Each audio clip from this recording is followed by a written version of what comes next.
Hi, my name is Emily Cooper, and I'm here with your West, Middle, and East Tennessee stars in Agriscience. First, I'd like y'all to tell me your name, where you're from, what your project consists of, and how you started. Hello, my name is Corey Wright from the Munford FFA chapter.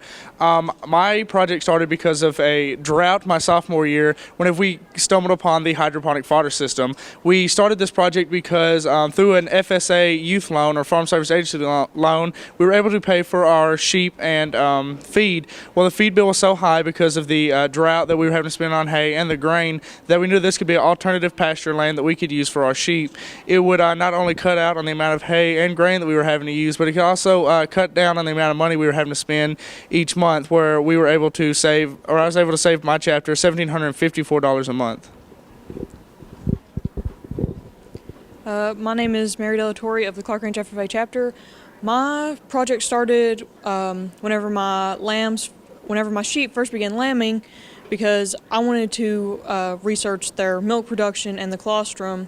And so through my projects, I found out about bacteria levels in milk, what kind of bacteria was in milk, and then through all of the research in bacteria, I wanted to find out about the relationship between storage temperature and bacteria in refrigerators that held cattle vaccines. Hello, I'm Tina Sullivan. I'm representing the Bledsoe FFA chapter, and my project started when I was a freshman. I did a project over the glucose levels of both processed and fresh foods, which I began this project due to my father before he passed away, he was a diabetic and always having to juggle his sugar intake.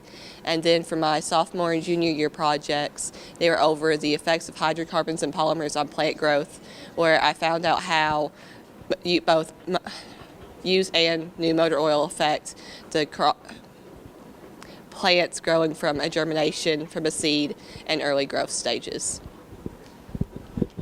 Thank you all so much. Are there any life lessons you've learned while going through this process for your projects? Patience would have to be the biggest life lesson I've learned. Just before coming here, our greenhouse was in 4 inches of water from a clogged drain that I sat for nearly 3.5 hours just working on, and that was the day before we left for state convention, not having packed or anything. But also just having the different difficulties with producing a fodder, having mold growth, and different obstacles I had to overcome. Patience was definitely the biggest virtue I had, and having to accomplish every purpose or every challenge I had, and just being able to step up when the time was needed. But I feel like patience was the biggest thing I had to learn. It was the best thing to help me through this project. I feel that through my projects, I've learned a lot about hard work and dedication, because I had to put countless hours and countless amounts of time of research into these projects, and I don't think that I could have done it unless I had that dedication to my projects, and that's the life lesson that these projects have taught me. The life lesson I learned from these projects was not only dedication but persistence.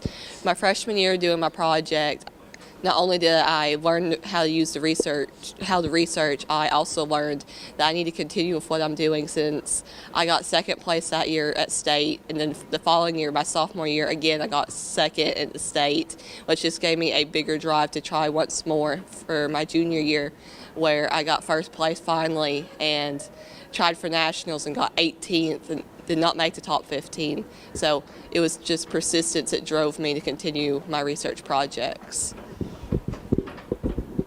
Well, congratulations to all of you, and extended congratulations to Corey for winning Tennessee State Star in Agriscience. Thank you. Thank you.